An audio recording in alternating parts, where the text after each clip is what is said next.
Hi guys, welcome to Counterpoints. My name is Connor, and today we're going to be breaking down the Expanse. You should check out previous episodes, but for a quick recap, humanity is a multiplanetary species with three major factions. Culturally and technologically stagnant but powerful Earth, technologically and militarily advanced but few in number Mars, and the anarchic frontiersmen of the Belt.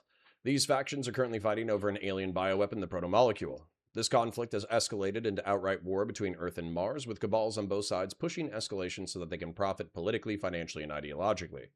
While the crew of the Rocinante battle Protogen on the surface of Io below, an orbital battle kicks off between two United Nations Navy factions, the Martian Navy and Protogen hybrid missile pods. Let's take it from there.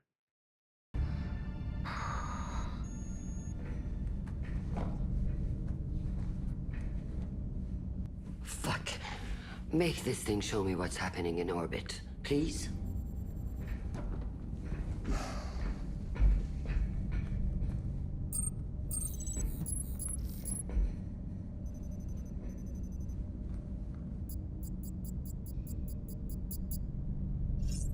Diego the King. It's South's ship. I can put a scope on that. Hold on.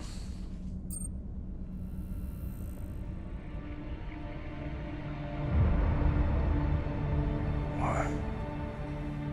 That ship was hit with a hybrid pod. You don't want to be on it. The proto-molecule is spreading incredibly fast. Oh my god.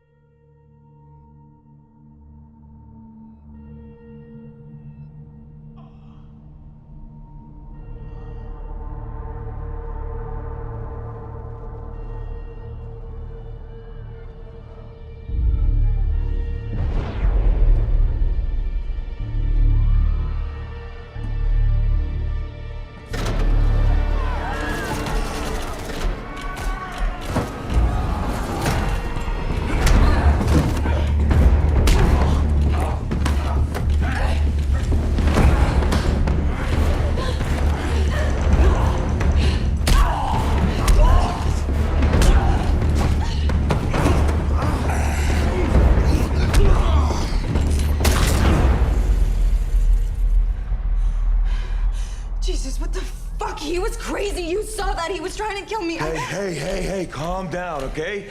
What's your name? Larson. Okay, Larson. Take a minute and tell me what the hell happened here. We were fired on. We got hauled below decks and my damage control team. We go down there to help out and we see this blue shit everywhere and a bunch of guys killing each other. Like the lieutenant there? Yeah. We tried to get out, seal up the decks behind us, but there were just so many of them, and then... They didn't make it. And then this crazy asshole chases me all the way in here. Would have killed me too if it wasn't for you, so... Hey, how come they got you in a restraint? What? Oh, God damn it, I got some of it on me. Don't touch it! Well, what is this shit? Let me loose, I'll help you. Tell me first.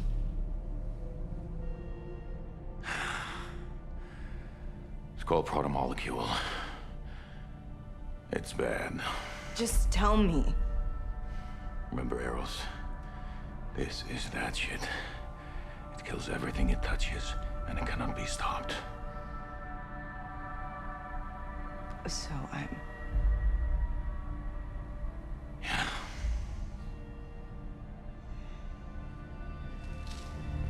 Whoa.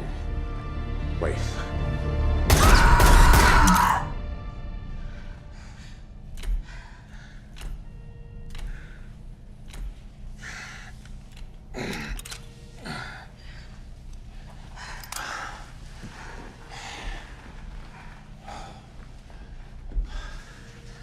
You're not dead yet, and I need your help. We have to try to stop the infection on this ship from spreading. It's too late. You said so yourself. You're a sailor in the UNN. That has to mean something or you wouldn't be here.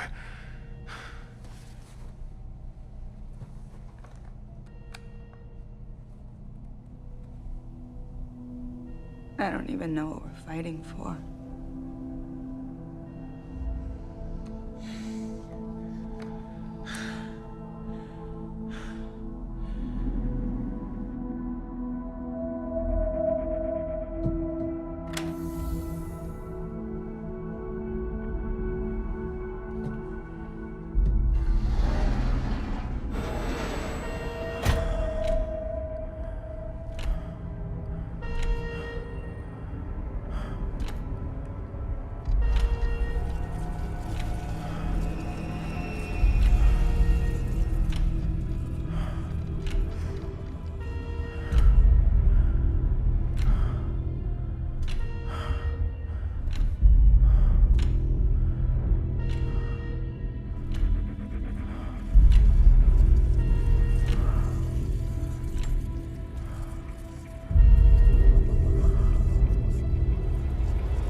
As we went over in a previous episode, the Agatha King is a Truman-class dreadnought with a crew of 1,400, not including its complement of UNN Marines.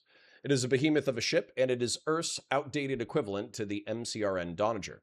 It is 376 meters long, with 2 heavy railguns, 36 missile tubes, and 42 point defense cannons. While it is an extreme threat to any other capital ship, it is one of the longest-serving designs in the system. That means its railguns, missile tubes, and point defense cannons have been upgraded and retrofitted incrementally, making it a comparably haphazard and ramshackle ship next to the Martian designs.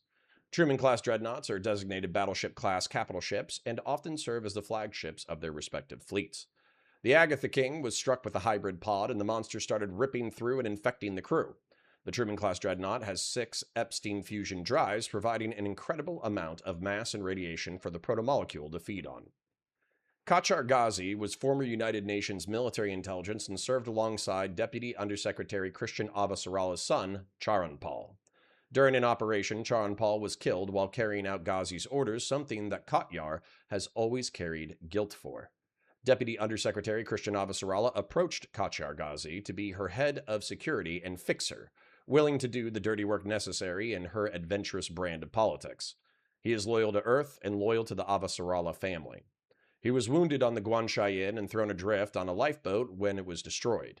He was picked up by the Agatha King and interrogated by Admiral Nguyen. It was partially his information that inspired Admiral Souther to mutiny, leading to the factional split in the UN fleet, and the orbital battle underway.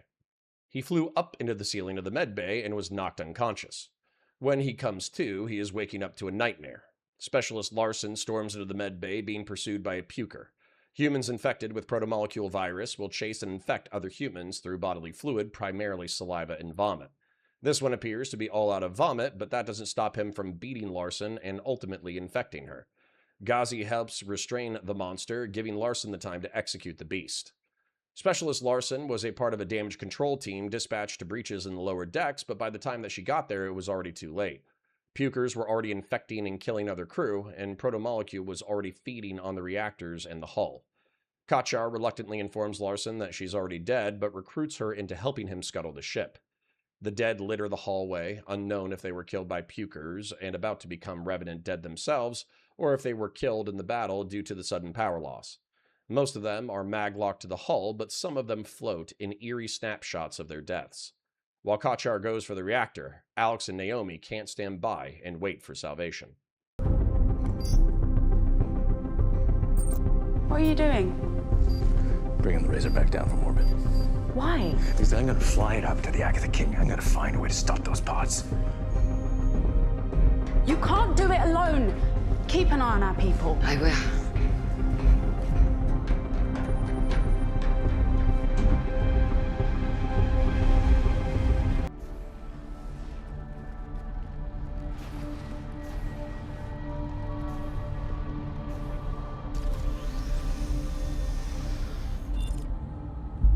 Growing on the ship. I thought it only infected living things. Yeah, well, I guess it learned some new tricks pulling ships apart. If it can control the ship... We gotta get as close to CIC as we can. Damn. CIC looks like it's been hit hard. I'd prefer not to climb in through a hole in the wall. There's a utility airlock on the ship's bow. That'll do.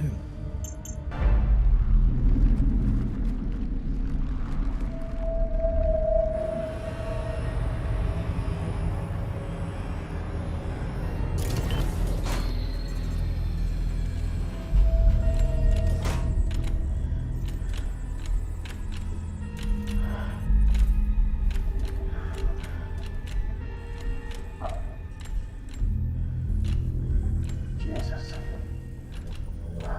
What a mess.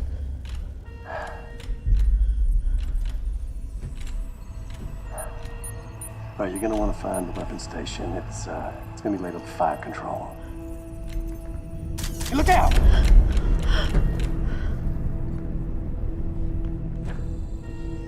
You're wasting your time. They can't be stopped.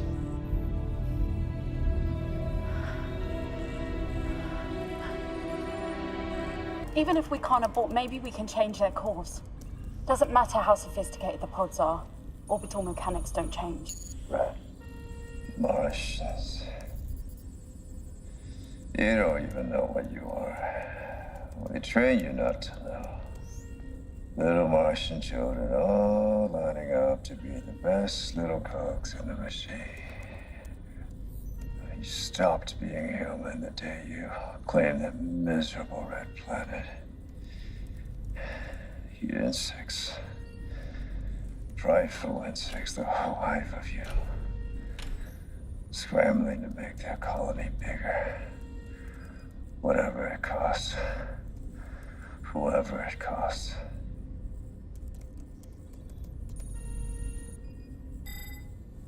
You did it. That was just one. Changing all of them one at a time is going to take a while. Well, it only takes one. And you'll never stop them all. You should thank me for putting them down, Belter. They'll do the same thing to you in a heartbeat. And pat themselves on the back. They're all so fucking smug. Well, bless his heart, I may just have to shoot this asshole. To all ships in the vicinity of IO. Steer clear of the Agatha King. The ship is infected with a dangerous contagion. The only way to stop it for sure is a nuclear explosion. So, I'm overloading their after core now. Detonation should occur in... How the fuck should I know? I'm not an engineer. Let's call it soon. Naomi, I know that man. Get him on your comms. I can talk him out of this stupidity. There's no talkback channel. He must have shut it off. He doesn't want to be found. I'm sorry. Well, sure, pal. I guess that makes us even. I always thought I'd have something clever to say in this moment. Oh, something pithy, even a little ironic, but memorable.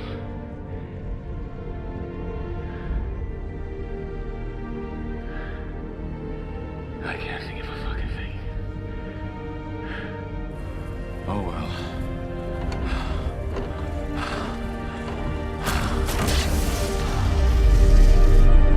Warning. Magnetic containment breach. Warning. Shit! Magnetic We've got about 10 minutes until we're a fireball. We can't leave there. We gotta knock out the rest of those pods. Alex, we're out of time. We'll find another way, I promise. You're welcome to stay with me, Martian. I'm good company. God damn it.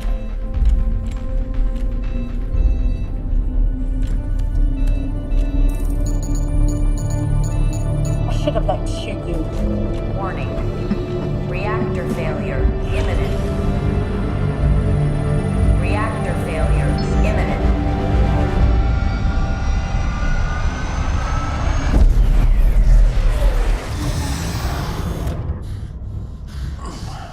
We gotta warn Mars. Of course we do, but that arsehole on the bridge was right. They may not get them all, and it'll only take a few.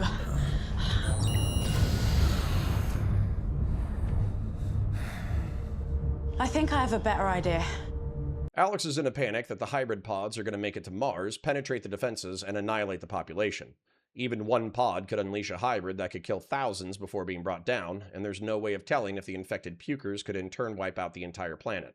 Alex's ex-wife and child are still on the planet, and while he has been a deadbeat space pilot, he still loves his family and can't stand the thought of them being slaughtered.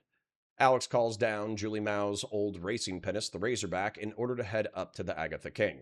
Naomi goes along to help while Deputy Undersecretary Christian Avasarala mines the ship, although of what use she is questionable. The Agatha King is being devoured by the protomolecule, and so Alex and Naomi are forced to land nearest to the Command Information Center using a utility airlock on the bow. Command Information Centers, or CICs, are a ship's data information center that monitors, consumes, digests, and produces information to be used by command staff. It differentiates from the bridge in that the bridge is normally a top portion of the ship with commanding visibility of its surroundings and is used during routine operations. CICs, on the other hand, are often nestled in the ship under multiple layers of hull and armor to insulate them from damage during combat. Despite this insular and armored nature, the CIC is still littered with corpses from the mutiny and orbital battle. A wounded Admiral Nguyen announces his presence by trying to fire his pistol into Naomi, but he is luckily out of ammunition. The United Nations service pistol is based on the 20th century Glock and has a variety of ammunition, including gel rounds for riot control, plastic bullets for lethal but low penetration close quarters battle, and armor-piercing metal sabot rounds. Inspired by blood loss and imminent death, Admiral Nguyen decides to share his truly racist view on Martians. I don't say this to be snide, I mean he truly views Martians as a separate race from the humans of Earth. Due to the environmental and cultural pressures of Mars, he views them as proud, ignorant insects scrambling to make their hive bigger but never understanding their own nature. He believes his genocide of the Martians to be a gift both to Earth and to the Belt. Kochar is infected and dying, but has one last noble act in him. He is transmitting out to anyone who will listen, warning them away from the Agatha King, but he is specifically talking to Charon Paul, his dead brother-in-arms. He wants one last line, some kind of witty retort to Christian's son, jabbing him that he held up his end of the bargain by protecting his mother. He wants some kind of heroic last word, destroying an infection that threatens the entire human species. He maximizes the output of the reactor and disables cables that power the magnetic shielding, and instead his last words are, "Oh well," as the infection and radiation overwhelms and kills him. While this does prevent the Agatha King from becoming a sentient protomolecule weapon, it does screw over Alex and Naomi's attempts to redirect the hybrid drop pods. Instead, they have to flee the ship as it's consumed by a fusion detonation. Naomi has an idea to save Mars, but she wants everyone on board with it. Jim? Amos? You guys okay? Yeah. We couldn't reroute all the pods, but we were able to turn their transponders back on. Mars can target them now, But we're worried that they may not get them all. Hold it. Go. And if they don't, they'll blame Earth and this war will just go on. I know. There's a way that we can shoot all the pods down before Or they reach Mars. Fred Johnson. He has the missiles he stole from Earth. He can destroy those pods. You want to send their transponder codes to Fred Johnson. Tycho's near their flight path. He could kill a lot, maybe even all if we're lucky. If he shoots them down before they reach Mars, then the attack never happened. Maybe a path to peace for both sides. If he captures them, we're handing him another weapon. I want to do this, but we all have to agree. All of us. All right. I'm in. It's worth a shot. I agree.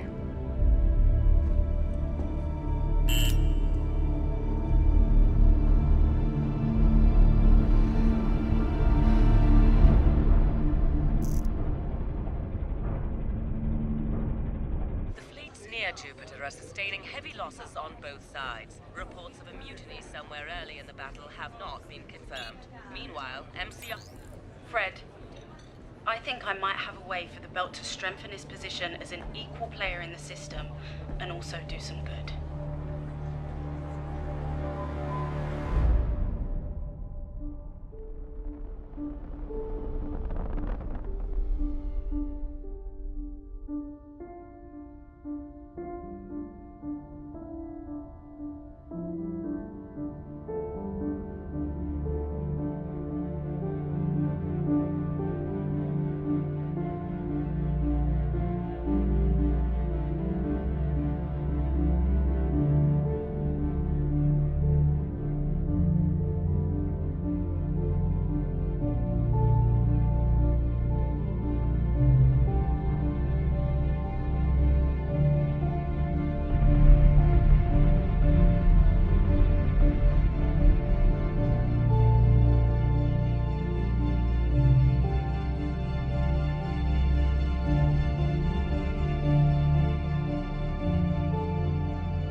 What the fuck is that?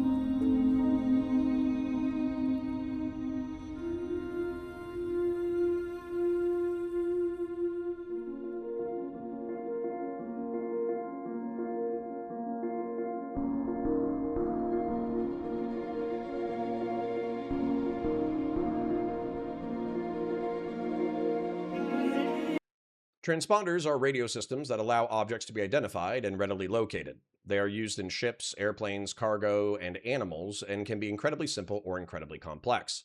While the hybrid pods are still stealth and difficult to spot and destroy, turning on their transponders gives the Rocinante crew and potentially Mars their exact location.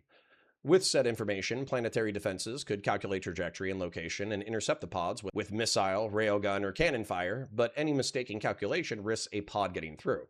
Also, the closer the hybrids are to Mars, the more likely a shred of protomolecule will make it to the surface and spread the infection. During the Eros incident, Fred Johnson was given command of dozens of Earth's strategic nuclear arsenal with which to destroy Eros. This effort was ultimately fruitless as Eros was driven off course by Detective Miller and crashed into Venus.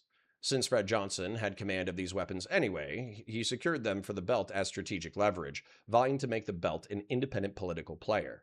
This infuriated Earth, but they ultimately could not respond without risking strategic nuclear retaliation. This gesture of using the nuclear arsenal not to threaten Earth, but to save Mars from Earth's attempted genocide, would be a huge step towards improving goodwill between the Belt and the inner planets. The gamble is that Fred Johnson is a man of honor because if he gets the transponder codes and instead opts to capture the pods, the Rocinante crew will have effectively handed 3 weapons of mass destruction to the Belt. A protomolecule sample given to him unilaterally by Naomi Nagata, Earth-owned strategic nuclear missiles that Holden arguably gave him through the Eros incident, and now dozens of protomolecule hybrids. Luckily, Fred Johnson is a man of honor and uses Earth's arsenal to intercept and obliterate the hybrid pods, ending the threat and saving Mars from imminent genocide. Jules-Pierre Mao was forced to bend the knee to Earth's justice, represented by Deputy Undersecretary Christian Avasarala. Prax and May are reunited as a family. Naomi and Holden's relationship, which was strained by Naomi giving the protomolecule sample to Fred Johnson, is rekindled.